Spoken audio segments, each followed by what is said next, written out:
Boa noite a todos, sejam todos bem-vindos, quem está aqui presencialmente. Agradecemos também a participação das pessoas que estão em casa nos assistindo na noite de hoje. Hoje nós teremos o Acácio, a palestra, iniciando o capítulo 20 do Evangelho segundo o Espiritismo. E nós estamos aí também com um recadinho muito importante. Estamos programando o retorno das atividades com as crianças e a mocidade nossa, a partir de março, provável data dia 19 de março. Provável, porque nós não temos ainda como antever aí, o que pode ocorrer até lá. Mas nós já estamos fazendo as inscrições. Quem tiver interesse pode entrar em contato comigo através do Facebook mesmo ou pelo WhatsApp. Eu vou deixar o nosso contato no grupo do Face e aqui mesmo presencialmente nas segundas-feiras, tá bem? Bom, vamos iniciando então as atividades, buscando conforto em nossos corações, agradecendo a Deus, nosso Pai de infinita bondade e justiça, pela oportunidade da vida que nos deste, e a Jesus, nosso Mestre, pelo trilhar através de Teu Evangelho, nos auxiliando e nos inspirando no bem. Que possamos aproveitar a mensagem da noite de hoje e abraçar em nosso coração a mensagem bendita de Jesus, transformando um pouquinho mais o nosso íntimo em oportunidade de trabalho, de esperança em dias melhores e principalmente a boa vontade. Que assim seja. Acácio. Você puxa do lado. Acácio.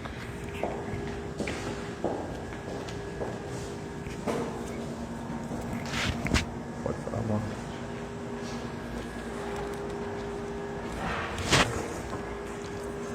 Boa noite a todos.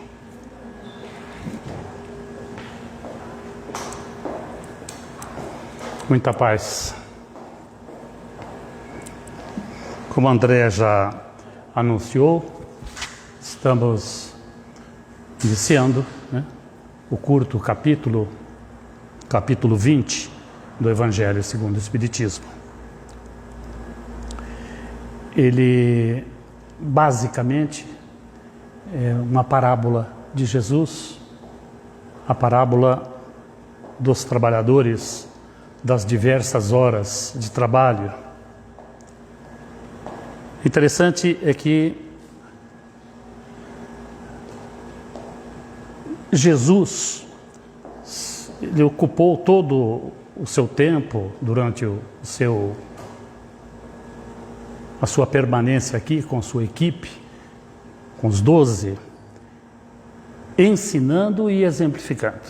Ensinando a novidade, o Evangelho, e exemplificando. E dentre as formas com que ele se utilizava para levar o Evangelho significa novidade, boa nova. Estavam as parábolas, que eram um recurso bem conhecido pela comunidade do povo de Israel. Nós encontramos o registro de parábolas até no Novo Testamento, algumas. E ele se utilizou bastante, Jesus, desse recurso. Ou seja, aquelas histórias curtas que ele contava, onde ele se utilizava dos recursos ali do meio, do ambiente, da cultura hebraica, judaica hebraica, para que o povo tivesse alguma noção, algum indício, uma sementinha de luz para no que tange a vida espiritual. E os evangelistas registraram diversas parábolas que Jesus contou. Várias, algumas dezenas delas.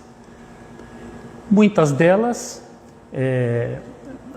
caíram, né, no gosto da cristandade, né, do povo, como a parábola dos talentos, por exemplo, a parábola do filho pródigo, a parábola da ovelha perdida, a parábola do semeador, né, a primeira que Jesus contou, tida como a parábola das parábolas, a parábola por excelência.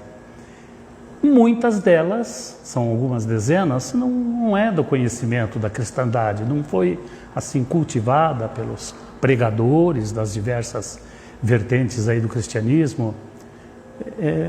Outras tão curtas, tão curtinha a história que nem foi avaliado aí, dado o título de parábola, né? E algumas também tidas como de difícil interpretação. Esta parábola dos trabalhadores das diversas horas de trabalho, erroneamente, né, equivocadamente, tem esse rótulo, né, de uma parábola difícil. Então, né, eu não penso assim, tendo em vista os belíssimos estudos que vários escritores se ocuparam para falar dessa parábola, dada a importância dela, e evidenciando, e aí eu concordo, que ela tem sim muitas interpretações, várias vertentes. Dá para se analisar esta parábola de várias maneiras, sem sair daquela pilastra central, daquela espinha dorsal proposta por Jesus. Mas ela permite muitas interpretações, reflexões dentro da proposta inicial de Jesus. Então, ele dizia, seria interessante lembrássemos aqui esta parábola. Ela é uma história bem interessante. Jesus falando ao povo, e quando Jesus falava ao povo, ele falava para a multidão. Existem estudos que falam, historiadores, que dizem que Jesus falava para milhares de pessoas. Estima-se em 12 até 15 mil pessoas que se juntavam para ouvir aquele profeta tão interessante, tão diferente, como se mostrava Jesus. Ele conta então a história, é o registro do evangelista Mateus, dizendo que o reino dos céus é semelhante a um homem, chefe de família, que saiu de madrugada para assalariar, para contratar pessoas para irem trabalhar nas suas terras, na sua vinha, plantação de uvas. Interessante que atentemos para o início desta parábola. Como que Jesus começou? Há exemplo de outras parábolas também, mas é bom que reforcemos. Ele começa dizendo que o reino dos céus é semelhante a um homem chefe de família que saiu de madrugada para contratar pessoas para ir trabalharem nas suas terras. Jesus não disse, mas está claro, e o povo entendia muito bem isto. Isso tem 2000 anos. Que aquele homem era um homem rico, porque ele tinha terras. Ele tinha uma produção agrícola. E aquela produção, no caso aí de uvas, exigia que precisava de gente para ser contratada para ir trabalhar lá, e ele saiu de madrugada. Por quê? Porque era convencionado naquela época o trabalho desde a primeira hora da manhã, do nascer, despontar do sol, até a tarde, quando o sol estava se despedindo, ou seja, durante as 12 horas do dia.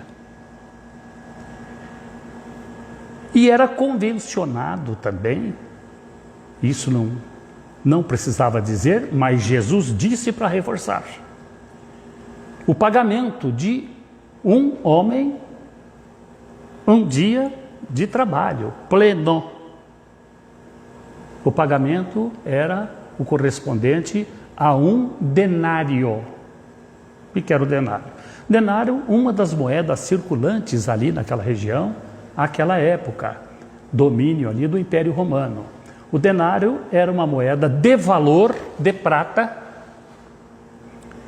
e servia de referência para o pagamento de um dia de serviço completo de um homem no campo, serviço braçal na lavoura.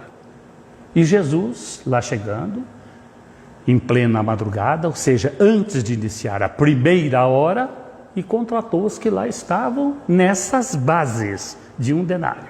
Muito bem, feito o contrato, ajustado, só que aquele homem retornou àquele local, a praça onde ficavam as pessoas aguardando para serem contratadas. Isto o povo entendia muito bem. E ele chegando lá algumas horas depois, ele encontrou pessoas lá. Ele falou, mas o que vocês estão fazendo aqui? Ele falou, não, ninguém nos contratou. Ele falou, pode ir lá para a vinha, ou seja, havia bastante trabalho. E eles foram. Que nós vamos efetuar o pagamento ao término do dia do que for justo. Vamos lembrar o comecinho da parábola? É bom que a gente tenha isso em mente. O reino dos céus é semelhante a um homem que saiu, chefe de família, que saiu de madrugada para assalariar pessoas, contratar pessoas para irem trabalhar na sua vinha. Então ele voltou, depois da primeira contratação, em plena madrugada, antes do sol despontasse, e depois voltou, e depois voltou outra vez, e depois voltou outra vez, em horas diferentes, e depois voltou mais uma vez, um total de 5 vezes, sendo que essa quinta vez que ele voltou, já estava para terminar o dia, estava prestes para entrar na última hora do serviço, ou seja, em plena 1/10 hora. Tinha gente lá na praça, falou, pode, e disse para esses que estavam lá, e para aqueles outros, fora os primeiros, ou seja, na segunda, terceira, quarta e quinta ida dele até a praça para contratar pessoas, usou essa expressão, nós vamos fazer o pagamento do que for justo. Muito bem. Quando encerrou o dia, ele chamou o seu intendente, o seu funcionário, o seu tesoureiro, o encarregado dos pagamentos. Lembra que nós falamos que era um homem rico. Ele tinha funcionários, tinha empregados, para manter aquela estrutura da sua fazenda, das suas terras. Então, ele disse, pode começar o pagamento. 1 denário para cada um, a começar pelos últimos que chegaram. Os últimos chegaram, trabalharam 1 hora apenas e receberam 1 denário. Aqueles que chegaram primeiro, que estavam lá desde cedo, falou, se o homem aí pagou 1 denário para quem trabalhou 1 hora, ou um pouquinho mais de 1 hora, nós vamos ganhar mais. É justo. Mas não foi isso que aconteceu. Quando chegou a vez daqueles primeiros, eles receberam aquilo que foi combinado, 1 denário. A gente percebe ali no relato que houve um questionamento, um princípiozinho assim de incêndio, né? Como se houvesse ali uma injustiça, a prática da injustiça. Mas a voz daquele homem, daquele senhor dono das terras, foi bem firme. É quem tem autoridade moral. Ele disse, paguei o que foi contratado, o que foi combinado. Portanto, vai ter. Está encerrado o nosso acordo. Terminou o dia. E completou, ou eu não posso fazer o que eu quero. Ou seja, o dinheiro era dele, As terras eram dele. Ele tinha outras obrigações. E o pagamento foi feito para quem trabalhou 12 horas, de sol a sol, a inclemência do sol, o calor, o suor. Ele pagou o que foi combinado. Então não há nenhuma injustiça aí apregoada por Jesus, nenhuma apologia a injustiças ou de preferências por pessoas. Aí está a essência de um grande, belo e profundo ensinamento de Jesus. Como é que começa a parábola? O reino dos céus é semelhante a um homem, chefe de família, que saiu de madrugada para assalariar pessoas. Não há lugar para injustiças, privilégios de qualquer natureza. Ele pagou o que foi justo. Quem chegou em primeiro lugar, trabalhou as 12 horas sob o sol inclemente, recebeu o que foi combinado. Não há nenhuma injustiça.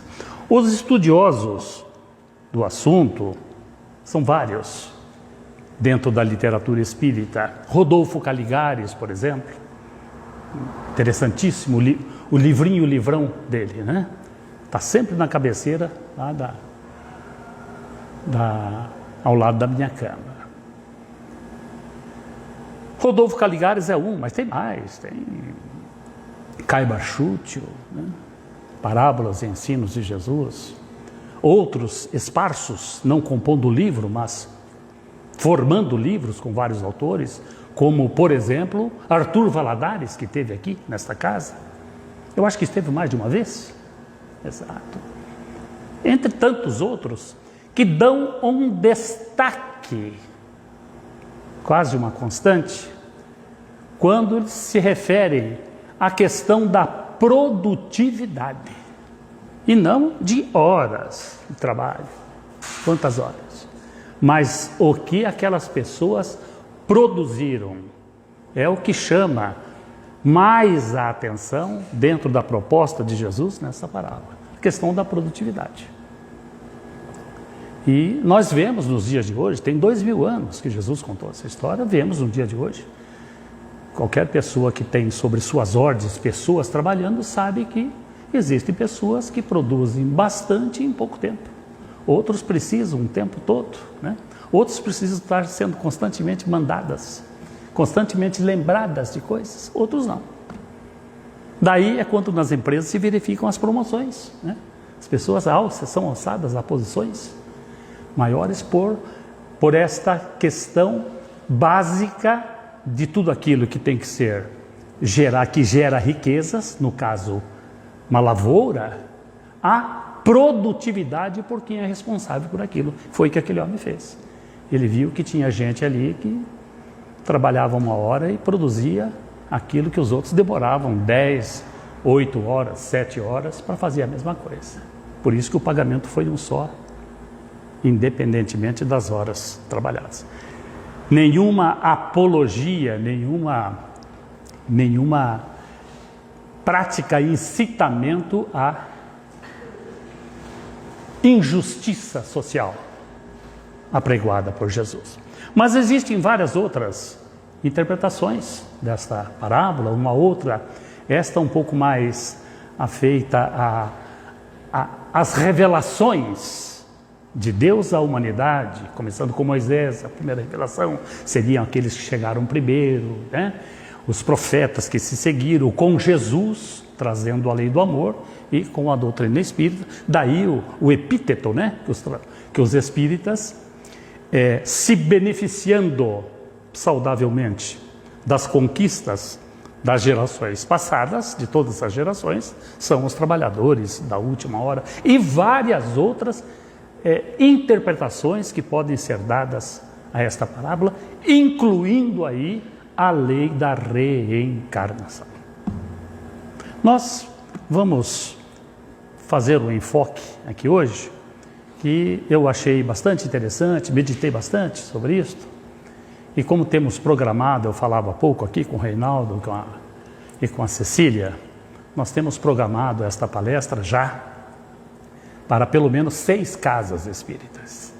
Então, estamos trabalhando numa linha, né, que eu acho bastante interessante também, dentro da proposta de Jesus, de produtividade e a nossa destinação, por que estamos aqui, qual a razão de estarmos aqui, a questão do trabalho e outras considerações. Eu trago inicialmente um exemplo dentro dessa questão da produtividade, um fato que eu presenciei, eu acompanhei boa parte dele, ou seja, é um fato que eu assisti meio de camarote, verificado enquanto eu estava, não aposentado, mas estava na ativa, trabalhando, antes da minha aposentadoria. Havia bem próximo de mim uma atividade que se exercia, que era exercida por uma funcionária. Ela fazia aquele trabalho administrativo a contento. Nunca deu qualquer tipo de preocupação para chefes, para os outros setores que precisavam do trabalho, do serviço que ela fazia. Ela ficava na sua sala, fazia o serviço e muito bem feito. A contento.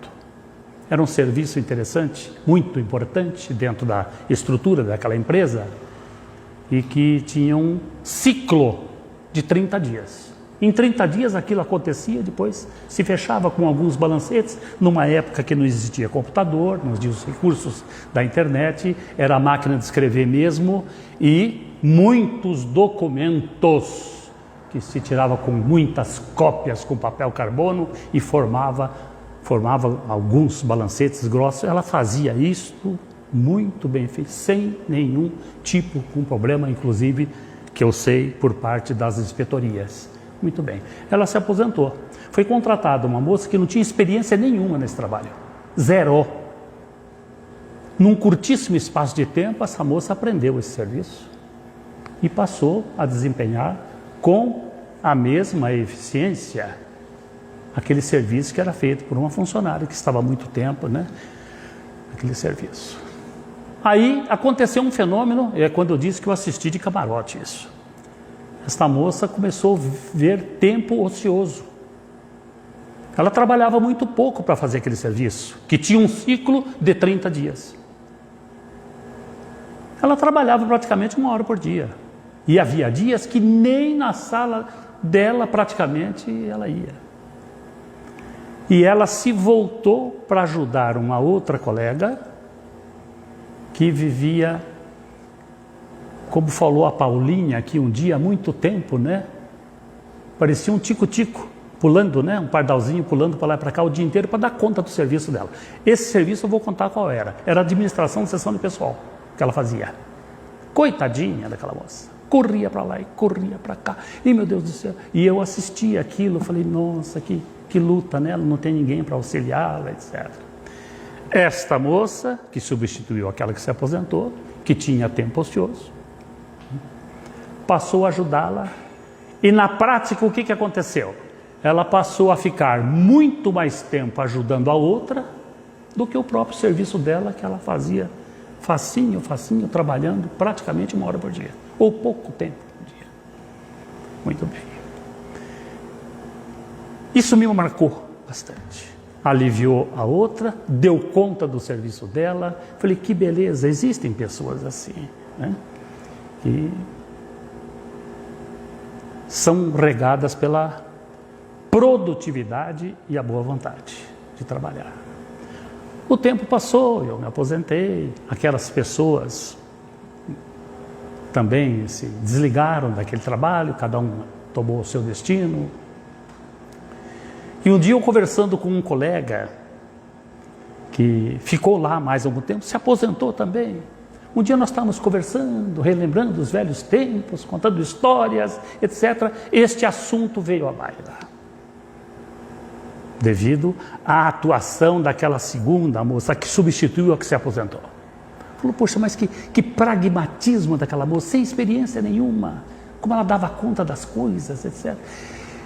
E o assunto veio à baila e esse meu colega me disse, Acácio, eu acho que tem uma coisa que você não sabe. Você se lembra bem do caso? Eu falei, claro que eu me lembro, eu acompanhei aquilo, eu via, ajudando a outra. Isso, pois bem. As duas saíram, falou, sim, eu soube, as duas saíram. Pois bem, para aquele setor que eu comecei da história aqui,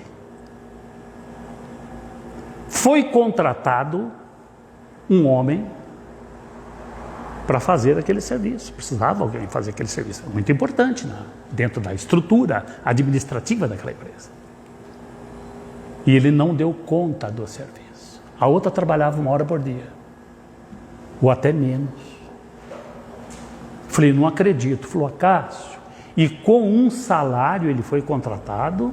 Uma beleza, pois não deu conta. Você está preparado para ouvir mais, Cássio? Eu falei, estou, pode falar.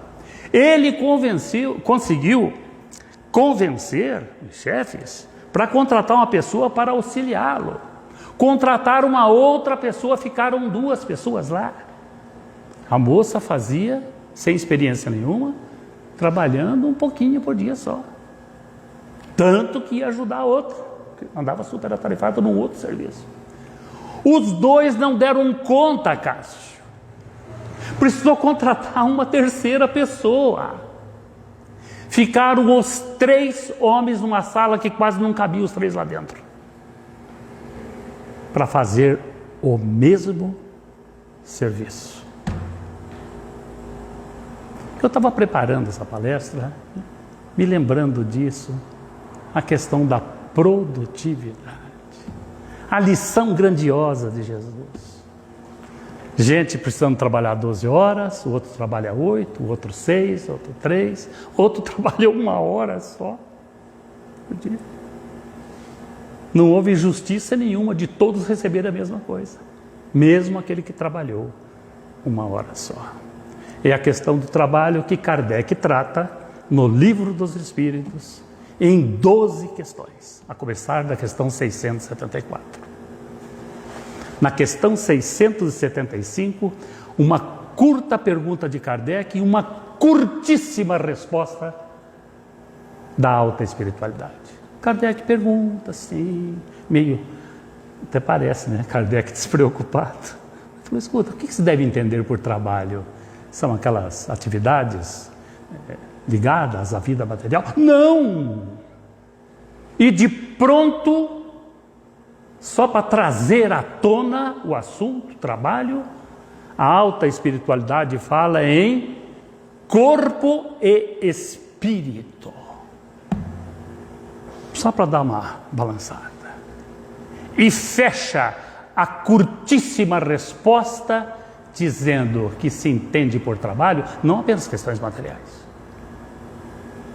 Tem-se por trabalho toda ocupação útil e não os quefazeres puramente materiais. É para pensar. Portanto, quando vemos uma parábola nesse teor, a primeira impressão falou, que injustiça, né? Um trabalha 12 horas, ganha 1 denário, o outro trabalha 1 hora, ganha 1 denário. É para nós pensarmos. Quem somos, o que fazemos aqui, o que nos compete fazer, quais são os nossos deveres e as nossas obrigações. Mas esta parábola, ela nos remete a mais coisas, para mais entendimentos. E é a tônica que nós estamos procurando dar a esta, na interpretação das nossas despretensiosas palestras sobre este tema. E seria bom, ainda bem que eu me lembrei, eu falei agora a questão do trabalho, que Kardec trata em 12 capítulos, a começar da questão 674, é bom falar, é bom a gente ver todinho as 12 perguntas e as 12 questões, porque Kardec fala também do descanso, do repouso. Viu, gente? Não é só trabalho, senão, viu? O descanso também é uma lei natural, está na natureza. Certo? Não passa essa impressão que é para se trabalhar, sol a sol. É uma questão de aprendermos a dinamizar as nossas potencialidades com produtividade. Muito bem. Vi nesta parábola um aspecto muito interessante.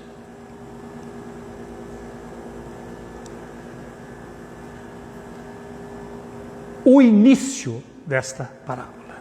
Já falei, eu acho que 3 vezes aqui, vou falar mais uma. O reino dos céus é semelhante a um homem, chefe de família, que saiu de madrugada para assalariar pessoas para ir trabalhar na sua vinha.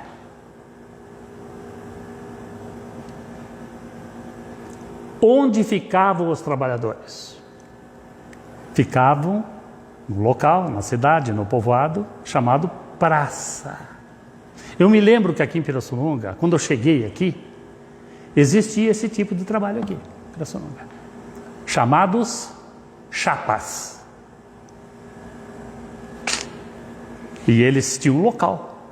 Eles ficavam ali perto do Cefam, ali perto na entrada da cidade, depois do Cristo, né? Eles ficavam ali.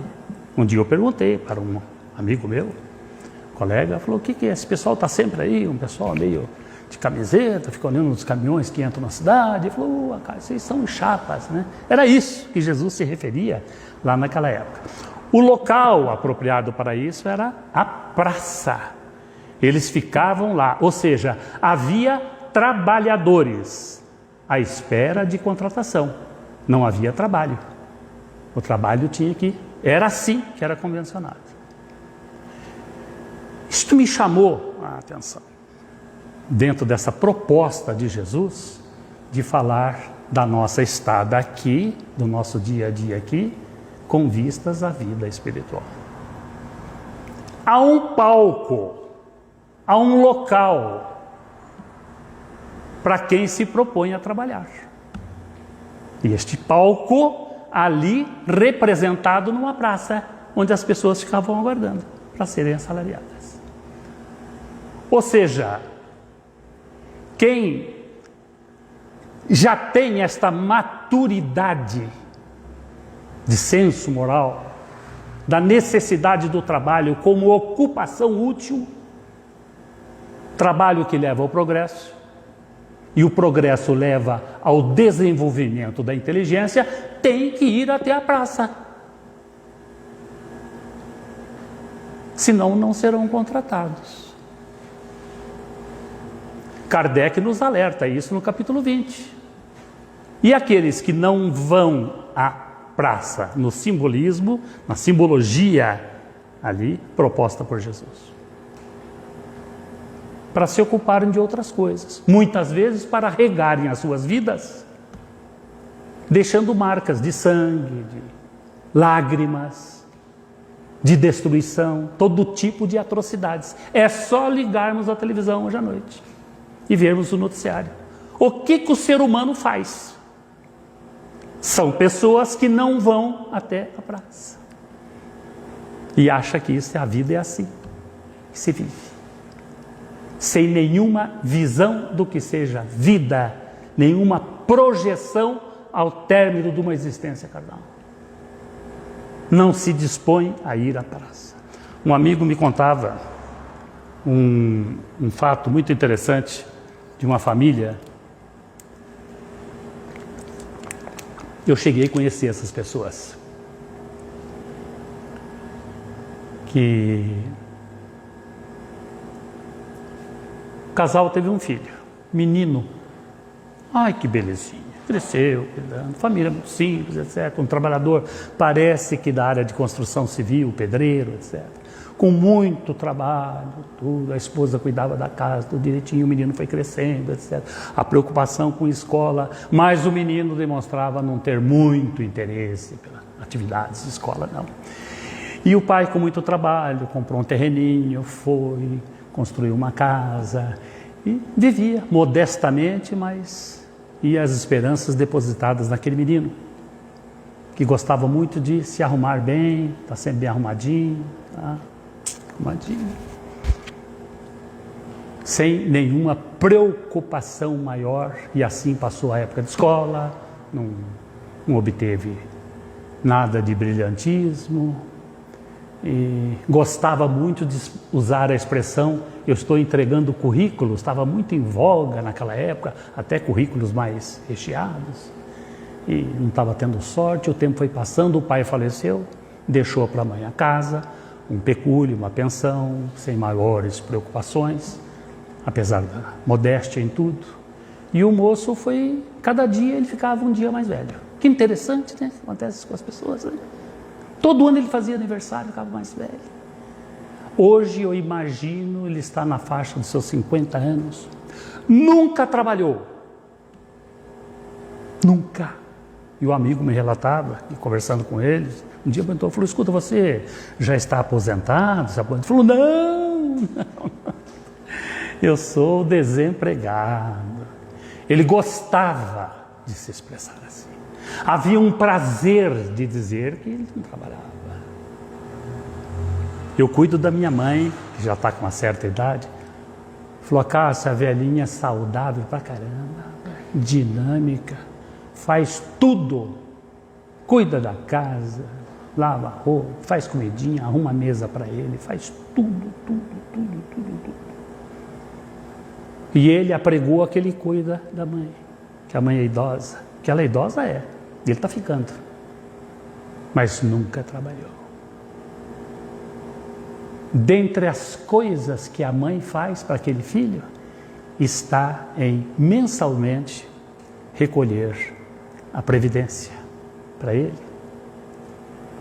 E logo a Cássio, me disse o amigo, ele estará se aposentando, sem nunca ter trabalhado. Kardec indaga na questão 995 do Livro dos Espíritos. Existem pessoas, a pergunta de Kardec, sem serem más, não são aqueles que não vão à praça, esse também não vai, mas não são aqueles que sabem da existência da praça e cometem atrocidades de todos os tipos. Tem uma em moda agora que está uma beleza, então, que é equipes especializadas em furtar celular de crianças na porta da escola. Gente, aqueles adolescentes, né? Todo mundo com a mochilinha bonitinha, com o celular, que presente da avó. Parece um marmanjo lá para roubar, né? Kardec indaga na questão 995. Pessoas sem serem más pessoas. Apenas são pessoas desinteressadas do próprio progresso. Desacordadas. Eles dormem para a verdadeira vida.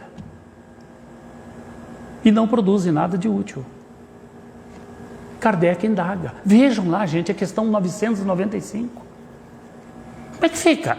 Já que o progresso tem que atingir a todos e tudo, o planeta, a humanidade, individualmente. Olha as parábolas de Jesus. A maior parte das parábolas de Jesus, sem a reencarnação e a lei do trabalho e do progresso, não se explica. Parábola do filho pródigo, sem a reencarnação. A parábola da ovelha perdida, sem a reencarnação, não se explica. Fica um absurdo. Então Kardec pergunta, e essas pessoas, como é que fica? Esses desinteressados pelo próprio progresso.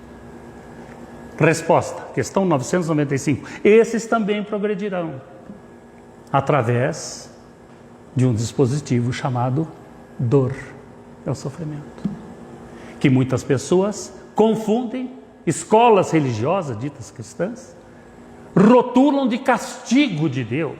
Não tem castigo nenhum, é apenas a infração, o descuido, as leis de Deus que estão escritas em nossa consciência. Questão 621 do Livro dos Espíritos. Simples assim. Também vão progredir, vão atrasar. Que na parábola dos trabalhadores das diversas horas de trabalho, são aqueles que precisam trabalhar ali, naquela época, né, no tempo da história que Jesus contou, precisa trabalhar 12 horas. Outros não precisa pegar o sol inclemente. Já se adiantaram. E quem quiser saber um pouquinho mais, veja a questão 169 do Livro dos Espíritos. Claro para nós que Kardec nos esclarece. Mas há mais. A existência da praça. Então, na praça existem pessoas que precisam trabalhar 12 horas, outros só 8, outros só 1 hora. Mas seguramente, desde o momento que a pessoa levanta de madrugada e vai para a praça, é um sinal inequívoco de progresso. Já são pessoas acordadas para o progresso, ainda atrasadas, mas já estão cônscias de que é através do trabalho, ou seja, com ocupações úteis, que se progride, que se eleva, que se é feliz aqui, a felicidade relativa aqui na Terra. Então, quando vemos pessoas que precisam trabalhar 12 horas de sol a sol, ali está demonstrado um sinal claro de progresso, de acordamento para a verdadeira vida, ocupando-se desde o raiar do dia até o término, o pôr do sol, com ocupações úteis, independente de quantas horas de trabalho eles precisam se ocupar durante o dia, para receber aquilo que foi ajustado. Sinal de progresso. Aqueles mais conscientes, que têm o senso de maturidade moral de que nos fala Kardec em Evangelho segundo o Espiritismo, capítulo 17, mais apurado, com mais conquistas, ele aprende a se identificar dentro do Evangelho segundo o Espiritismo, no capítulo 17, no item 3, quando Kardec faz uma enumeração de qualidades que identificam o homem de bem. Primeiro ele define o que é o homem de bem, item 3 do capítulo 17. Depois ele passa a enumerar algumas qualidades.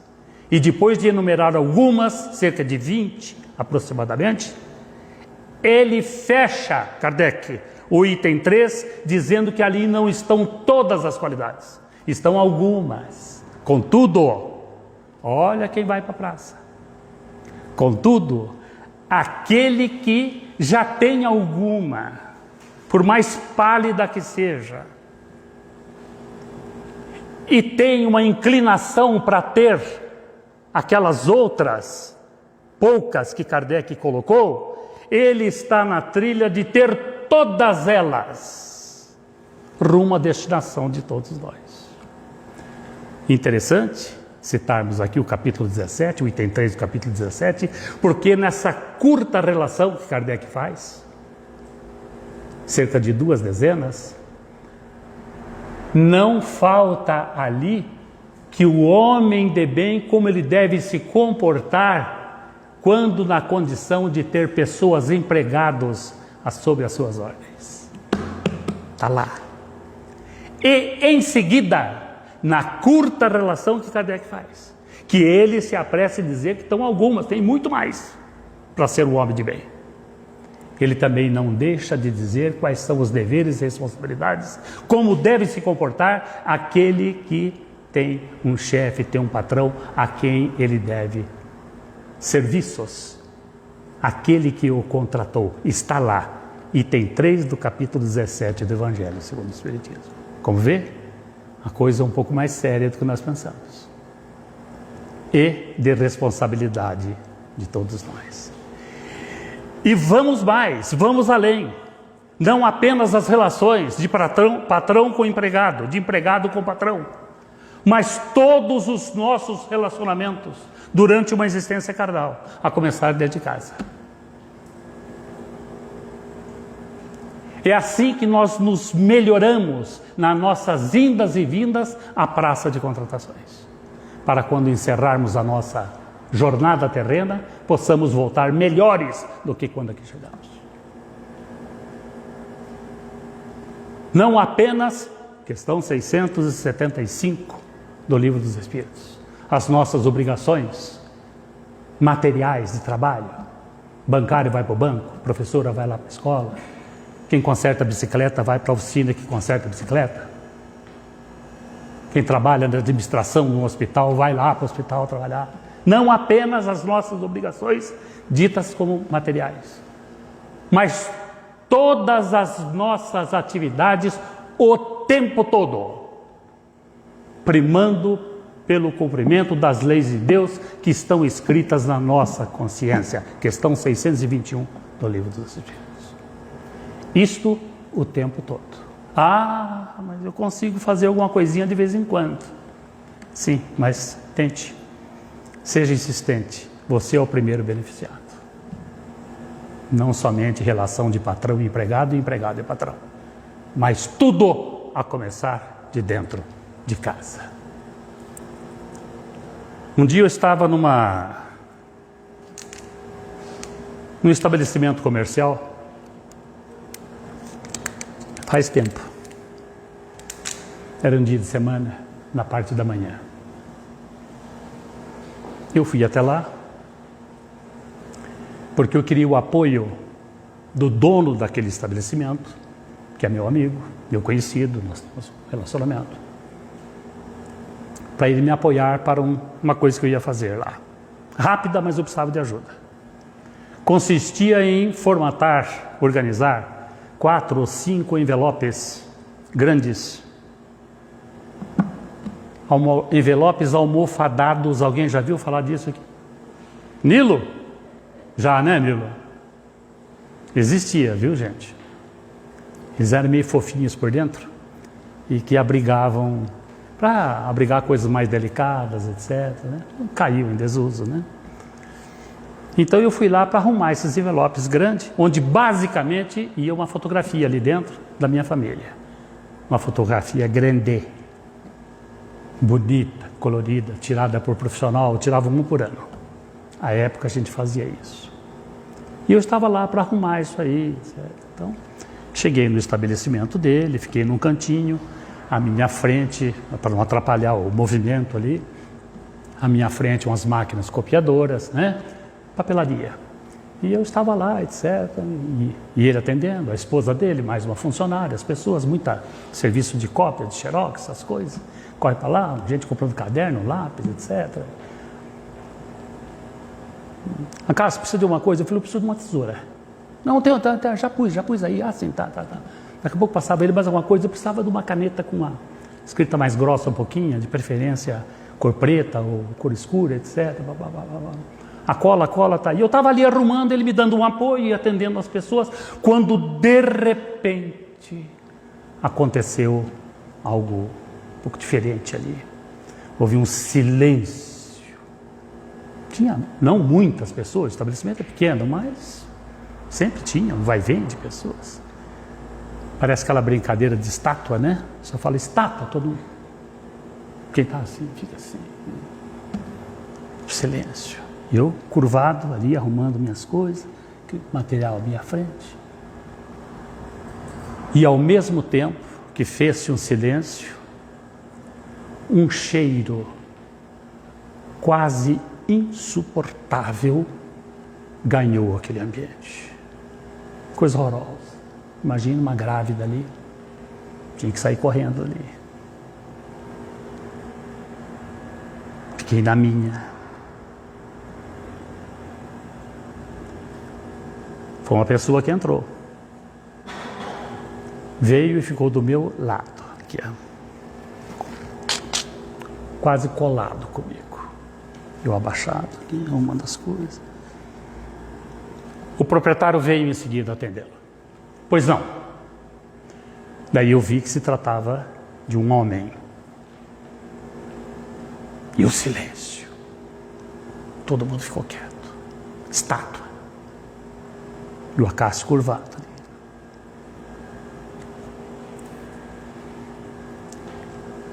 Primeiro, o que me impressionou foi o silêncio. Segundo, o cheiro, insuportável quase. Terceiro, a dicção daquele homem. Daí eu vi que era um homem. Uma dicção perfeita. Voz de locutor. Ele falou, quero que o senhor... uma cópia desse documento e plastificação. Eu com o cantinho do olho, ou o rabo do olho, eu não sei definir direito como é que se fala isso, eu olhei, carteira de identidade, inconfundível. Naquela época era um pouquinho maior, assim, verdinha, né?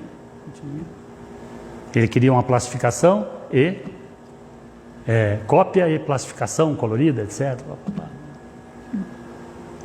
Proprietário do estabelecimento, de pronto, até talvez, não entro nesse mérito, até para atender logo para ele ir embora dali, né? E tudo aquele silêncio.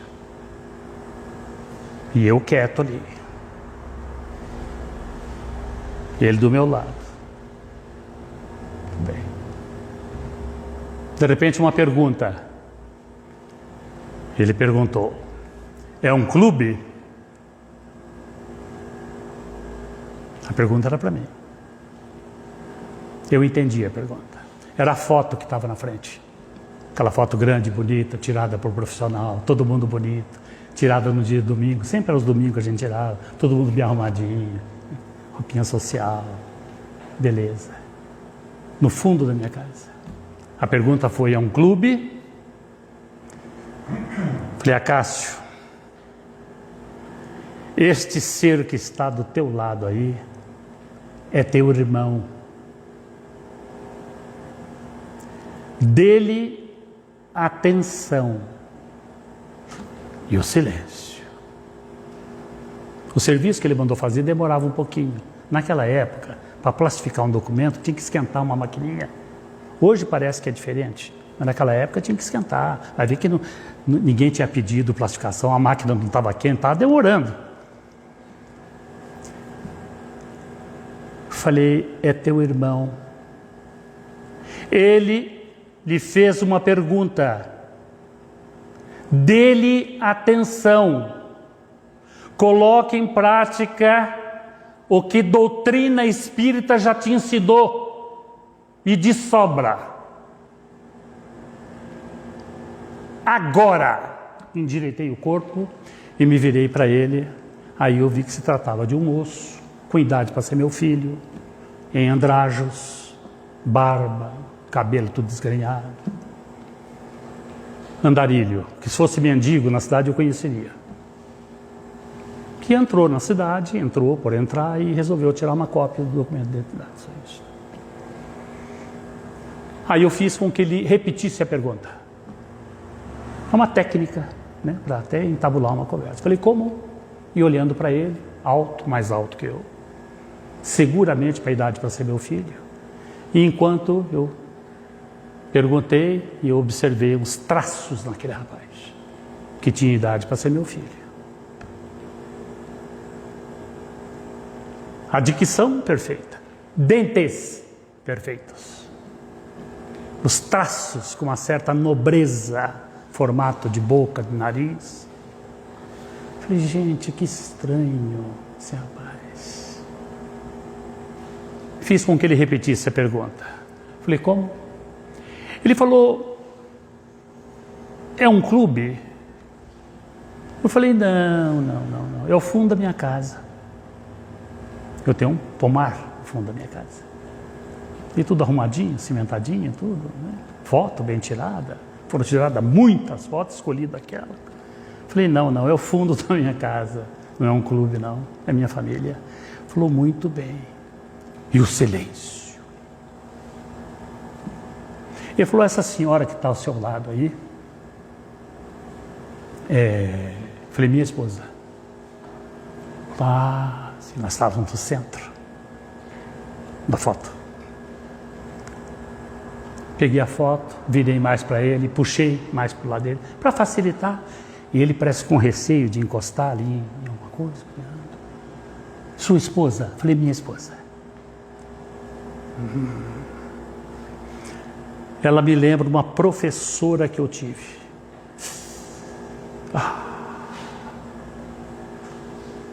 Ele pôs a mão no queixo, abaixou a cabeça e disse: que saudade. Falei: ele vai chorar. Ele vai chorar. Nisso chegou o proprietário. Quebrou aquele encanto, assim. Está aqui? Ele disse: quanto que é? Foi dito o preço, um preço irrisório, baratinho isso aí. Ele falou, o senhor pode deixar aí, eu vou ali fora, eu já vou pegar o dinheiro, eu vou ver isso. Eu falei, pode entregar. Deixa comigo. Entregou. Está tudo certo. Aí ele se virou para mim. Eu já estava virado para ele. E ficamos frente a frente. E o público, todo mundo assim olhando, as pessoas. Tinha gente que já podia ir embora, ficava ali para ver o que ia dar aquilo. Eu acho, não sei. Ele olhou para mim e me disse, muito obrigado. Que Deus o abençoe. Quase que eu falei, mas foi tão pouco, não foi nada. Né? E ele abaixou a cabeça. E eu falei, agora ele vai chorar.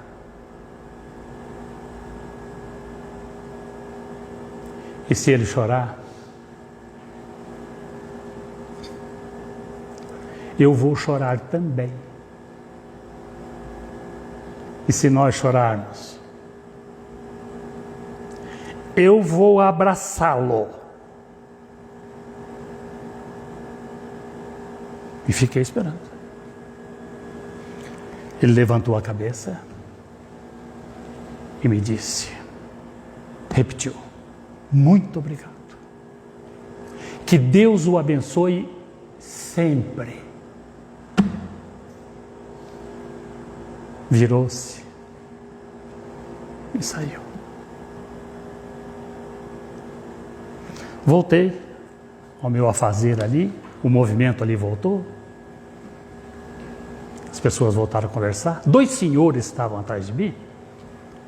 Começaram a conversar bem baixinho entre eles, mas era para eu escutar. E a hipocrisia das pessoas.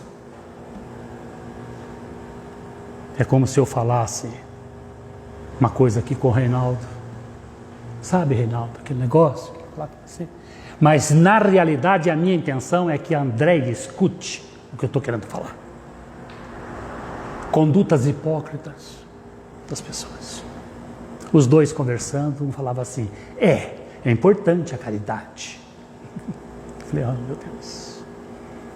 Que hoje mesmo, lá na Duque, eu ajudei até uma senhora, estava uma criança no colo, dei uma ajuda, né? Daí o outro falou assim, mas a gente precisa tomar cuidado também. Muitas vezes, assim, de repente, saca uma arma, assalta a gente. Você viu na televisão ontem? Eu falei, meu Deus. Que equívoco, né? As pessoas. Muito bem. Terminou ali, fui para o correio, tudo. Fui para casa com aquele influxo do que aconteceu, porque se mexeu tanto comigo, eu imagino com ele. O que aconteceu na vida daquele rapaz. Qual a história daquele rapaz? Não sei. Aquele moço, aquele rapaz com traços finos até, com a dicção, as verbalizações dele perfeitas, sem erros gramaticais. Qual o conceito que nós fazemos de andarilhos? É a voz embargada, muitas vezes por causa de bebida, né? Tá até forçando ajudas, né? Pelo amor de Deus, não ajutório, não é assim? Nós temos essa concepção. Ali não. Falei, meu Deus, qual a vida desse rapaz? Que história esse rapaz tem?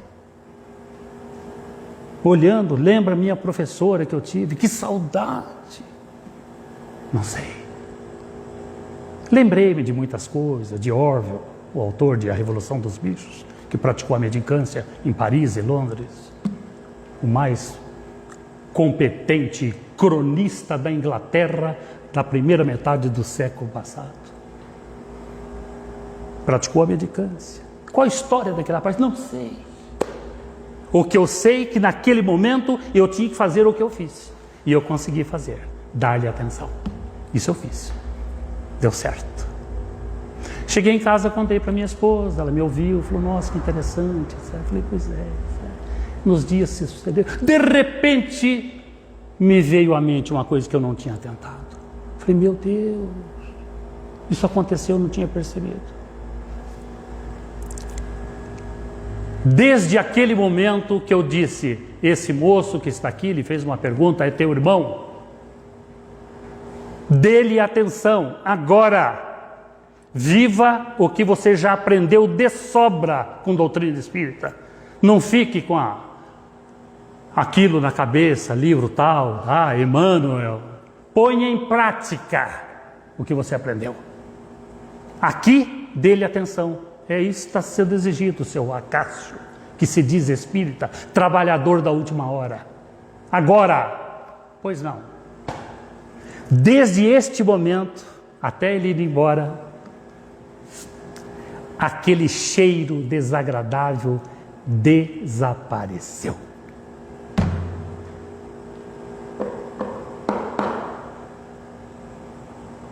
As palavras de Pedro, que disse que atos de amor cobrem a multidão de pecados, eu acho que cabe mais coisas. Como as parábolas de Jesus, cabem tantas reflexões.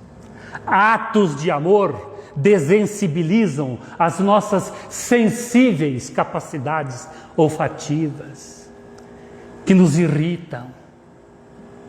Desaparecem quando ocupamos a nossa mente, as nossas energias, as nossas vontades com atos de amor.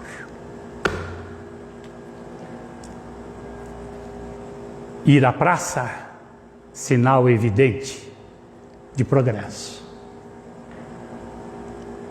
Gostar de ir à praça, sinal de progresso crescente. Aperfeiçoar as atividades dos contratos que nós fazemos nas praças das nossas vidas constitui um objetivo belíssimo que Jesus cantou no Sermão da Montanha com as bem-aventuranças. É o que nos compete. Não em fatos isolados, dentro de uma papelaria, uma vez, mas procurar o tempo todo, a começar de dentro de casa. Jesus foi de prédio em prédio, de localidade em localidade, em fuga, perseguido, acossado, desdenhado, pregando uma novidade, pregando o Evangelho. E ante o primeiro rebate contra a missão que se eleva, Kardec sofre o combate dos que rastejam na treva. Na área da educação, ambos agem com proveito, Jesus sem convenção, Kardec sem preconceito. E ao semear as virtudes do reino espiritual, Jesus reclama atitudes, Kardec aprumo mental. Levando a todo momento reconforto à multidão, Jesus vibra o sentimento, Kardec esperta a razão. Entre dramas e conflitos, trazendo o conceito novo, Jesus consola os aflitos, Kardec esclarece o povo. Revelando o vir a ser, que rege a humana ascensão, Jesus fala em renascer, Kardec em reencarnação. No campo sério do estudo, da obra codificada, Jesus e Kardec são tudo a compreensão almejada. E sobre o áureo fulgor que desce da eternidade, Jesus convida ao amor, Kardec à caridade. E por fim, para quem se importa, em abrir da mente o leque, Jesus, o Cristo, é a porta, a chave, Allan Kardec. Muito obrigado.